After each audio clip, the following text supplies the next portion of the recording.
sebuah kisah kontroversial karena kisah ini sering dibolak-balikkan, sering di-remix oleh orang-orang pembenci Islam agar Islam ini terlihat buruk. Kisah ini berawal dari pernikahan Zaid dan Zainab. Siapakah sih Zaid dan Zainab itu? Zainab adalah sepupu dari Nabi Muhammad SAW. Kita tahu kan kalau Nabi Muhammad ini terlahir dari keluarga yang bermartabat tinggi. Jadi begitu pula Zainab. Zainab ini adalah seorang perempuan yang terlahir dari martabat dari kaum yang tinggi. Sedangkan Zaid itu adalah mantan budak yang kemudian diangkat menjadi anak angkat Nabi Muhammad SAW. Ketika Zaid udah memasuki usia dewasa dan merasa siap untuk menikah, Zaid ini meminta Rasulullah untuk dicarikan jodoh. Kemudian Rasulullah ini menjodohkannya dengan Zainab sepupunya. Pada awalnya Zainab dan keluarganya ini tidak mau dinikahkan dengan Zaid karena merasa kedudukannya itu lebih tinggi daripada Zaid. Kemudian Allah menurunkan ayat surat Al-Ahzab ayat 36 yang artinya tidak pantas bagi seorang mukmin dan mukminah apabila Allah dan Rasul-Nya telah memutuskan suatu putusan bahwa mereka memiliki pilihan lain dalam urusan mereka. Barang siapa yang memaksiati Allah dan Rasul-Nya, maka dia telah sesat dengan kesesatan yang nyata. Surat Al-Ahzab ayat 36. Karena Zainab ini adalah seorang muslimah yang beriman kuat, yang taat. Zainab melaksanakan perintah Allah yaitu menikah dengan Zaid. Kenapa sih Rasulullah ini menjodohkan Zainab dengan Zaid? Karena Rasulullah ingin mengajarkan kepada kita bahwa kedudukan seseorang itu tidak dilihat dari martabat keturunannya, tapi dilihat dari iman dan amal solehnya. Pernikahan mereka hanya berlangsung 1 tahun saja. Karena banyak cekcok nih di keluarga ini, tidak cocok. Zainab merasa kedudukannya tuh lebih tinggi daripada Zaid. Zaid juga sering mengadukan perlakuan istrinya kepada Nabi Muhammad SAW. Tetapi Nabi Muhammad selalu meyakinkan Zaid, pertahankanlah istrimu dan bertakwalah kepada Allah. Suatu ketika Allah itu menurunkan firman-Nya agar Nabi Muhammad itu memberitahukan kepada Zaid untuk menceraikan Zainab dan Nabi Muhammad menikahi Zainab. Tetapi Nabi Muhammad menyembunyikan ayat ini karena Nabi Muhammad ini takut dicela, dicerca oleh kaumnya. Karena ada tradisi bangsa Arab dulu itu, haram hukumnya menikahi mantan istri dari anak angkat. Itu tradisi Arab zaman dahulu, itu haram bagi orang Arab zaman dahulu. Tetapi Allah Maha Menang. Allah ingin menghapuskan tradisi tersebut. Allah menyuruh Nabi Muhammad untuk menikahi Zainab.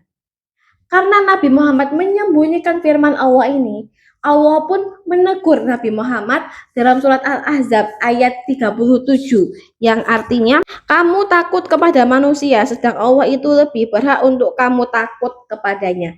Surat Al-Ahzab ayat 37. Dari teguran Allah ini, maka Nabi Muhammad ini menyampaikanlah kepada Zaid agar Zaid menceraikan Zainab dan Nabi Muhammad menikahi Zainab. Kemudian Zaid menikah dengan Ummu Aiman. Dari kisah ini banyak di-remix, dibolak-balikkan oleh orang-orang pembenci Islam. Mereka mengatakan bahwa Nabi Muhammad ini membuat ayat-ayat palsu agar bisa merebut Zainab dari Zaid. Ini sungguh berita dusta, berita bohong. Ya, jika Nabi Muhammad memang suka dengan Zainab, kenapa Nabi Muhammad tidak menikahi Zainab ketika masih gadis? Kenapa Nabi Muhammad lebih menyuruh Zaid untuk menikahi Zainab?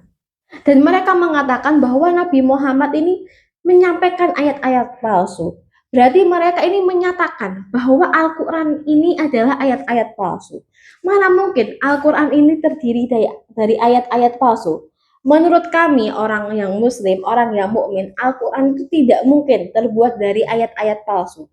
Karena di dalam Al-Quran itu banyak sekali ilmu pengetahuan yang dibuktikan setelah ratusan tahun setelah Rasulullah wafat.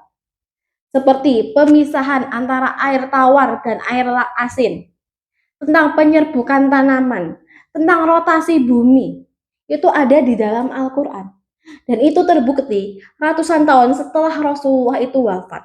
Jadi tidak mungkin kalau Al-Quran itu adalah ayat-ayat palsu. Secara tidak sadar, orang-orang yang membenci Islam ini mempercayai kisah-kisah yang ada di Al-Quran. Kisah-kisah yang ada di Asbabul Nuzul Al-Quran. Tetapi karena di hati mereka sudah ada kebencian, jadi mereka tuh meremix kisah ini. Seakan-akan jadi Nabi Muhammad tuh orang yang tidak baik seperti itu. Karena di dalam hati mereka sudah ada kebencian. Kalau orang itu udah benci, mau kita jelasin bagaimanapun, mereka pasti punya 1000 alasan untuk menangkalnya. Karena memang dalam diri mereka sendiri sudah ada kebencian, sudah ada api yang membara. Kenapa sih Rasulullah ini kok bisa salah menjodohkan orang? Yang pertama, karena Rasulullah ini kan juga manusia. Rasulullah ini ya lapar, ya ngantuk, ya pernah takut, bersedih. Rasulullah ini ya mempertahankan hartanya. Rasulullah ini pernah salah ambil keputusan. Itu suatu hal manusiawi. Manusia banyak yang salah ambil keputusan, itu suatu hal yang manusiawi banget. Ya, maka pantaslah jika Nabi Muhammad ini dijadikan suri tauladan bagi manusia. Jika Nabi Muhammad ini bak seperti malaikat, kita manusia tidak bisa menjadikan Nabi Muhammad ini sebagai suri tauladan kita. Maka dari itu, Allah mengutus Nabi Muhammad itu seperti manusia, ya, yang punya sifat-sifat seperti manusia. Termasuk salah mengambil keputusan itu sifat manusiawi. Wajar jika manusia itu salah ambil keputusan. Tetapi di balik kisah Rasulullah salah ambil keputusan ini ada hikmah yang sangat besar, yaitu Allah ingin menghapuskan, ingin menghilangkan tradisi bangsa Arab, yaitu mengharamkan menikahi mantan istri dari anak angkatnya. Allah ingin menghapuskan tradisi bangsa Arab itu. Jadi ini sudah skenario Allah yang sudah Allah susun seperti ini. Ini sudah takdirullah, ini udah skenario Allah agar Allah bisa menghapuskan tradisi bangsa Arab tersebut. Bagi kalian yang suka dengan kisah-kisah seperti ini, jangan lupa komen, like, and subscribe biar aku lebih semangat nih untuk cerita-cerita di lain waktu. See you in next video and bye-bye.